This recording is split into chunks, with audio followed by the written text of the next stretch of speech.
en casa, imagino que seguís esto y no sé si la habéis descargado y demás, pero vamos, está basada en la tarea 2 que tengo puesto en el aula virtual, donde tengo puesto las directrices. Venga, buenos días. Bien, dijimos que, bueno, para ver cómo funciona un diferencial, las protecciones, los valores de intensidad de efecto a tierra y demás, pues a través de la tarea 2, ¿vale? Pues metemos unos valores por defecto que son los 1600 ohmios que calculamos ayer, que corresponden para una tensión de contacto de 48 voltios y un diferencial de 30 miliamperios, que es lo que tenemos en una vivienda, ¿vale? Es decir, el reglamento nos dice que las tensiones de seguridad son 24 voltios para locales húmedos y 48 voltios para locales secos. Por lo tanto, establecemos esa condición como tensión de contacto máxima permitida.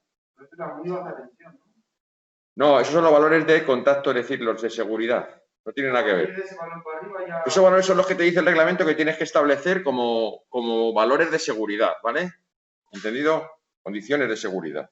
Tensión de contacto máxima permitida, ¿vale? Entonces, en locales secos, 48 voltios, ¿vale? Entonces, todos sabemos que en una instalación normal lo que va asociado es un diferencial de 30 miliamperios. Ayer, de todas maneras, lo hicimos con 10, lo hicimos con 100 miliamperios para que pudierais comprobar los valores de resistencia que se deben de cumplir, ¿vale? Para estar por debajo de esos 40 o estar en esos 48 voltios, ¿vale? O 24.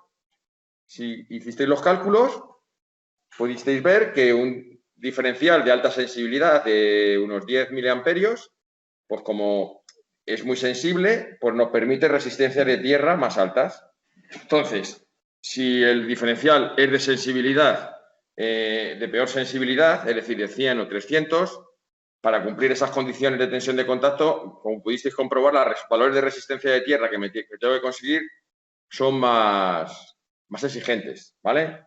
Entonces, en este caso nosotros vamos a hacerlo con 1600 ohmios como valor de resistencia a tierra. Si no vamos a la aplicación, fijaros, la masa está conectada a tierra y el valor que le hemos puesto son los 1600, ¿vale? Diferencial 30 miliamperios, ¿vale? Estas son las condiciones de partida. Como dijimos ayer, la tensión de defecto o de aislamiento que tiene lo vamos a dejar como está en 1200, hay varios valores, lo vamos a dejar aquí. Esta sería la resistencia que presenta el individuo que va a tocar la masa. Tenemos dos valores, o 500 o 2000, vamos a poner 500, una resistencia más baja, ¿vale? Y aquí está el aislamiento del suelo. Igual, vamos a poner un aislamiento bajo, 4500. Fijaros que tenemos aislamientos más altos. Aquí, la resistencia de la alimentación del neutro, aquí sí que tenemos que cumplir unas exigencias muy altas, ¿vale? Aquí suelen pedir la compañía unos valores muy bajos de resistencia. Tiene que tener una resistencia muy buena, ¿vale? Por lo tanto, aquí le estamos dando un valor de 40 ohmios, ¿vale? Bien. Bueno, pues en base a estas condiciones, si seleccionamos el esquema TT, ¿vale? Que es puesto a tierra aquí, puesto a tierra en la alimentación, puesto a tierra en las masas, pues veis cómo el diferencial dispara. Si comprobamos que aquí la resistencia de tierra es de 1600 ohmios, podemos comprobar que 71 miliamperios van a derivarse directamente por la tierra, pero hay una parte de los miliamperios que se van a derivar a través de la persona, ¿vale? La suma de estos dos valores van por tierra y retornan por el neutro del transformador. Como podéis comprobar, los 22,72 sumados a los 71,03 son los 93,74 amperios, ¿vale? ¿Entendido? Ese valor de intensidad se va a producir un aumento aquí, en la fase, como podéis comprobar, ¿vale? Y ese es lo que va a hacer que dispare el diferencial. ¿Entendido? Ese retorno a través del conductor de fase se produce esa diferencia de intensidades, ¿vale? Y va a disparar el diferencial. Seguimos.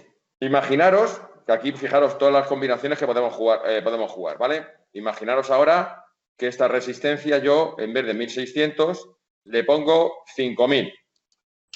Bien, ¿qué pasa? Hombre, pues cuanto peor tierra sea esto, menos intensidad va a derivar a esta tierra y, por tanto, hay una proporción que se viene más aquí a la persona que está tocando, al personaje que está tocando la masa. Fijaros. ¿Por qué se va mitad y mitad? Si una resistencia tiene 5000, la otra, aunque no son iguales. ¿Por qué se va a la mitad a mitad de la intensidad? No, vamos a ver, aquí hay una resistencia también que tiene el cuerpo humano más esta. Aquí hay una resistencia que es de estas condiciones, como puedes comprobar. Si aquí hay 500 y aquí 4500, justo coinciden. Por eso el valor es igual. Es decir, aquí hay 5000 y aquí hay 4500 más 5000 más 500, 5000. Hay un reparto, ¿vale? De las intensidades equitativas, ¿vale? Toda esa intensidad viene aquí, ¿vale?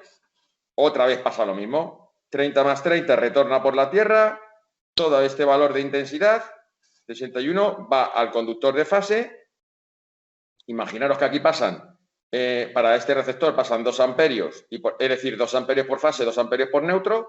Pues a esos 2 amperios de la fase se le va a sumar esa intensidad de derivación. Entonces, el diferencial va a detectar que la intensidad en la fase y en el neutro no son las mismas y dispara. Lo vais cogiendo cómo funciona, ¿no? Bien. Va hasta el neutro del centro de transformación. Sí, claro, retorna. Luego por una fase. Y luego va para la fase. Este circuito tiene el circuito es un circuito cerrado. Entonces, viene por aquí, ¿vale? Se cierra a través de la Tierra, retorna y, lógicamente, para cerrar el circuito tendrá que ser justo por la misma fase. ¿Entiendes? Ese es el motivo. ¿Sí o no? ¿Estoy de acuerdo? Es decir, el circuito tiene que cerrar. Entonces, al final, el retorno se produce por esa fase. Imaginaros que si varío lógicamente está claro. Si le pongo aquí 2000, pues aquí, como presento mayor resistencia, pues aquí tenemos 24,58 y aquí 31,98. Como este tiene menos resistencia, va a ser mucho más un camino más sencillo para el paso de la corriente eléctrica, ¿vale? Vamos a dejarlo antes como estaba, 500. Fijaros, si en vez de diferencial de 30, como veis que se derivan 61 miliamperios, si yo cambio a 100, no va a disparar. Dice que sí. Pero ojo, dice que sí, pero dice zona de incertidumbre. El diferencial puede disparar. ¿Entendido? Está en una zona de que sí o que no. Es una zona de incertidumbre, lógicamente, no garantizamos la seguridad. ¿Vale? Puede disparar, pero puede ser que no. Y si le colocamos uno de 300, ya está. Este sí que no dispara. Aquí no hay incertidumbre ni nada. ¿Vale? Para que este de 300 disparara, vamos a poner el de 100 si queréis mejor. Si para que este diferencial de 100 disparara, tendríamos que irnos otra vez a las tablas que calculamos y establecer una resistencia más baja. Me parece que daban 250 ohms o algo así, ¿no? No sé, aquí no sé si no me deja poner, pero si pongo 4,4 va a disparar. Vamos a ver, 4,4, 188. ¿Veis? Ahora sí que dispara perfectamente, porque al meter aquí 4,4 ohmios, una resistencia muy buena. Esto no es muy difícil de conseguir. Fijaros que prácticamente, como es una resistencia tan baja, toda la corriente de derivación, ¿vale? Toda la corriente de derivación va a pasar por el conductor de tierra. Aquí prácticamente es 0 amperios, ¿vale? Por el personaje este que está tocando, ¿vale? Estamos hablando de 0 amperios. Y aquí sí que dispara el diferencial perfectamente, ¿vale? Vamos a irnos al documento este, ¿vale? Que es el de esquemas TT. Y dice que el punto neutro del transformador, un conductor de fase de cada generador debe ponerse a tierra. Se cumplirá esta condición. RA, que es la suma de la resistencia de la toma de tierra y de los conductores de protección de masas. La IA es la corriente que asegura el funcionamiento automático del dispositivo de protección y estas son las tensiones de contacto o convencionales. Esta es la fórmula que hemos empleado antes para saber cuál es el valor de la resistencia que necesitamos, ¿vale? ¿Entendido? Tanto de la toma de tierra como del conductor de protección de las masas, ¿vale? Bien.